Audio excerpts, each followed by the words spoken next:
Hai para penikmat film, kembali lagi di channel Lensa Film. Apa kabar kalian semua? Pastinya baik-baik saja kan? Semoga kalian terhibur dengan video-video kami dan selamat menonton. Di video kali ini, gue akan bikin suatu alur singkat film yang berjudul The Gangster, The Cop, The Devil. Film ini dirilis pada tanggal 23 Mei 2019 di Indonesia dan disutradarai oleh Won Tae Lee. Film ini mengisahkan antara polisi, gangster, dan juga pembunuh berantai, di mana ketua gangster besar dan paling ditakuti di antara para gangster yang lain menjadi tidak berdaya ketika seorang pembunuh dengan misterius menikam si ketua gangster tersebut.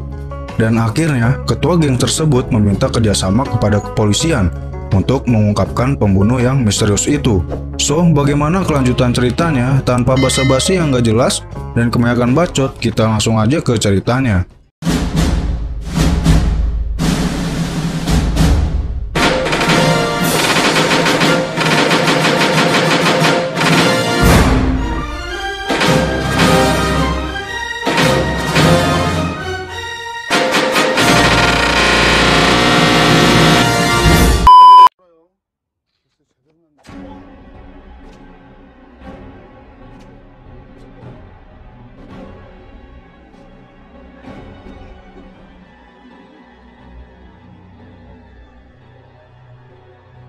Bermula dari kasus pembunuhan terhadap seseorang, dan pembunuhnya itu masih misterius.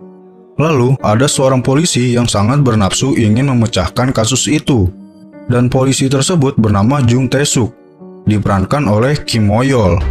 Di tempat yang lain ada ketua gangster yang sangat ditakuti dan dihormati, yaitu Jang Dong-soo, diperankan oleh Ma Dok-seok. Dong-soo ini memiliki rival dalam bisnisnya, sehingga dia harus membuat peraturan yang harus dilakukan sesama gangster.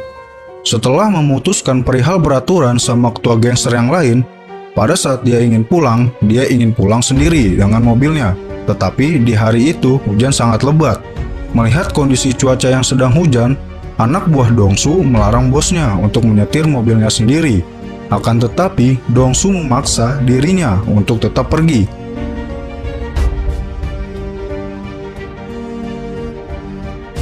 Dan pada akhirnya Dong-soo di tengah jalan bertemu dengan si pembunuh yang misterius itu. Seolah-olah pembunuh itu membuat suatu kejadian dengan menabrak mobil Dong-soo dan membuat Dong-soo harus keluar dari mobilnya. Tetapi tidak terlalu parah kerusakan yang dialami mobilnya. Awalnya Dong-soo membiarkan pembunuh itu untuk pergi, tetapi pembunuh itu secara tiba-tiba menikam Dong-soo dari belakang. Spontan si Dong-soo dengan keahlian bela dirinya bertarung habis-habisan dengan si pembunuh.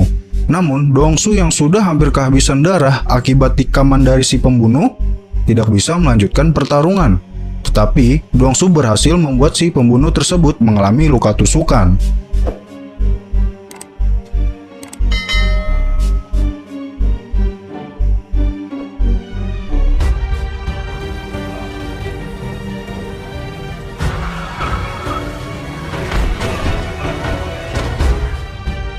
Dong-soo pun dilarikan ke rumah sakit dan harus dilakukan operasi agar dia tetap hidup.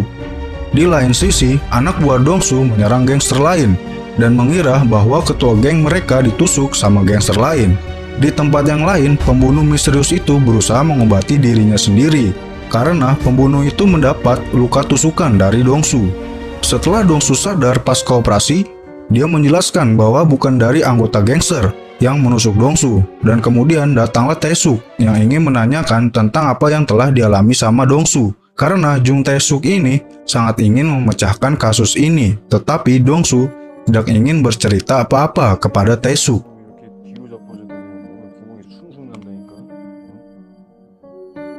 Dan pada akhirnya mereka melakukan caranya sendiri untuk mencari si pembunuh itu.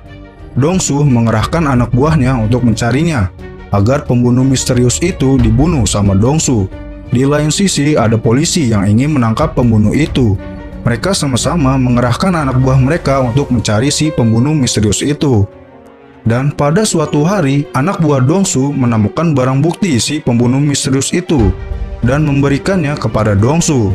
Setelah melihat barang-barang bukti yang diterima sama Dong-soo, pada akhirnya Dong-soo dan juga Tae-suk bekerja sama untuk mencari si pembunuh misterius itu. Tetapi di balik kerjasama antara mereka berdua, ada rencana lain yang mereka rencanakan masing-masing. Di mana Tae-suk setelah berhasil mendapatkan pembunuh itu, maka Dong-su dan anak buahnya ditangkap. Dan di pihak Dong-su merencanakan bila pembunuh itu sudah berhasil ditangkap, maka Tae-suk akan dibunuh sama Dong-su. Ngeri banget kan? Tentunya dari pihak polisi, yaitu Tae-suk tidak berbicara kepada atasannya. Dia melakukan kerjasama ini secara diam-diam karena atasannya terjalin hubungan dengan Dong-su.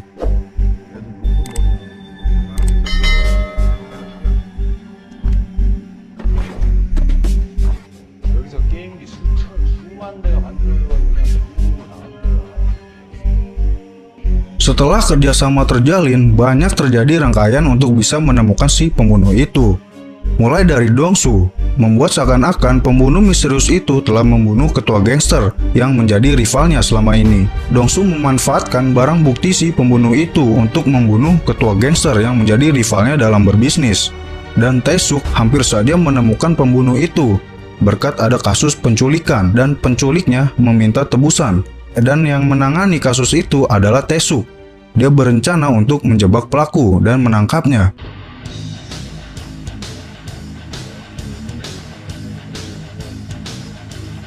Tetapi pelaku berhasil mengetahui rencana Tae-suk, dan Tae-suk berhasil melihat pelaku itu, dan aksi kejar-kejaran pun terjadi.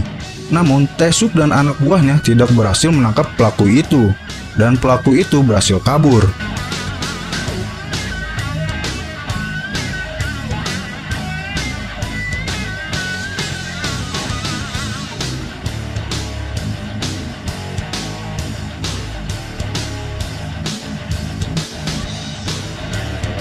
Setelah upaya mengejar si pelaku, akhirnya ada bukti-bukti mengenai si pembunuh itu dari botol minuman yang sempat diminum sama si pembunuh itu. Tetapi masalahnya, Tae-suk dan anak buahnya harus mencari botol minuman segitu banyaknya di tempat pengolahan botol minuman.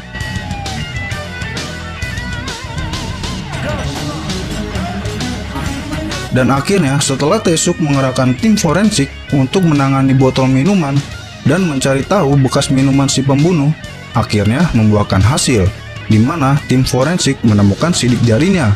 Tidak pakai lama, Tae-suk akhirnya mencari bukti yang dia terima dari tim forensik. Sampailah dia di tempat tinggalnya si pembunuh itu, dan Tae-suk pun menemukan bukti yang lebih otentik lagi, di mana dia menemukan foto pelaku dan kemudian dia mensandingkan dengan gambar yang didapat dari Dong-su.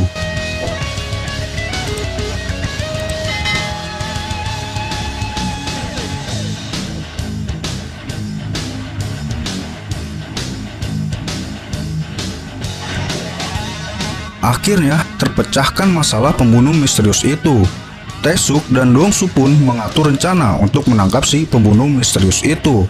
Mereka menyebarkan anak buah Dong-su untuk mencari pembunuh itu, mulai di tempat penginapan, hotel, motel, bar, dan tempat karaoke. Mereka mencarinya dimanapun.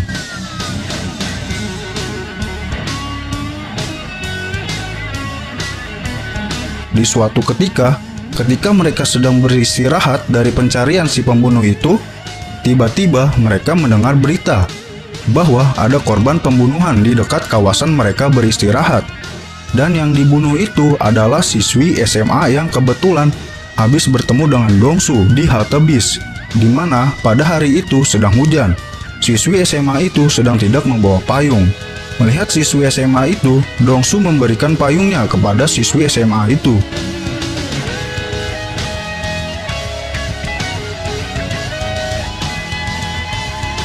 Dan akhirnya melihat berita itu, Dong-su dan Tae-suk segera mencari pembunuh itu, karena kemungkinan pembunuh itu sudah dekat dengan mereka.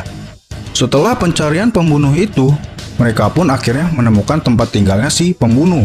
Mereka pun menunggu kedatangan si pembunuh yang sedang berada di luar.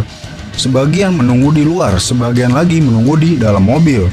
Setiap ada mobil yang lewat, mereka harus bersiap-siap untuk mengejarnya. Pada saat mereka sedang menunggu, tibalah si pembunuh itu, tetapi pembunuh itu mengetahui bahwa dia sedang diintai, dan akhirnya aksi kejar-kejaran pun dimulai.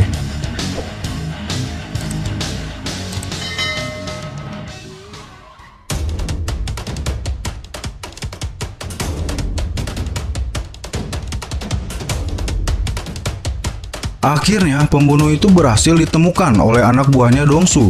Tetapi anak buah Dong-su terbunuh saat mencoba menangkapnya. Melihat anak buahnya terluka, Dong-su pun segera mencari pembunuh itu. Dan pembunuh itu berada di dalam tempat karaoke dan sedang menyekap salah satu pemandu karaoke. Dong-su pun dengan cermatnya melihat ada keanehan pada pemandu karaoke. Dan benar saja, di tempat itu ada si pembunuh itu. Dong-su pun tidak tinggal diam, dia langsung melancarkan serangan bertubi-tubi ke pembunuh itu. Lalu pembunuh itu dibawa ke tempat Dong-su. Tetapi saat Dong-su ingin membunuh si pelaku, tiba-tiba saja Tae-suk menabrak mobilnya ke arah Dong-su. Dan pada akhirnya pembunuh itu ditangkap dan diadili di pengadilan. Akan tetapi, polisi tidak bisa menemukan bukti-bukti bahwa si pelaku ini telah membunuh banyak korban. Saat peradilan sedang berlangsung, tiba-tiba Dong-su pun datang untuk menjadi saksi. Tetapi semua itu berkat rencana antara Dong-su dan Tae-suk, di mana saat pelaku itu sudah ditemukan, mereka mengatur rencana agar si Dong-su bisa membunuh si pelaku, tetapi si pelaku juga dipenjara. Dan akhirnya dari cerita film ini, si pelaku pembunuh misterius akhirnya dipenjara bersama dengan Dong-su. Dan Dong-su pun membalas apa yang telah dilakukan sama si pembunuh itu. Jadi, Dong-su bisa membunuh, Tae-suk bisa memenjarakan si pembunuh. Begitu kira-kira dari ending film ini. Oke, sekian dari cerita di film The Gangster, The Cop, The Devil. Dan seperti biasa, gua akan menyimpulkan dari film ini bahwa hidup ini harus bekerja sama. Dengan bekerja sama, tentunya bisa menambahkan hubungan kita dengan orang lain semakin erat. Dan juga bisa membuat kita sama-sama saling untung. Dan mungkin itu aja dari gua. Mohon maaf bila ada yang kurang jelas dalam video ini. Gua ini manusia biasa yang tidak pernah sempurna, dan kesempurnaan itu hanyalah milik Sang Pencipta. Oke, kalau begitu, jika kalian suka dengan video ini, kalian bisa like dan share video ini. Atau kalian bisa berikan saran dan kritiknya di kolom komentar. Gua pamit, sampai jumpa di video-video selanjutnya.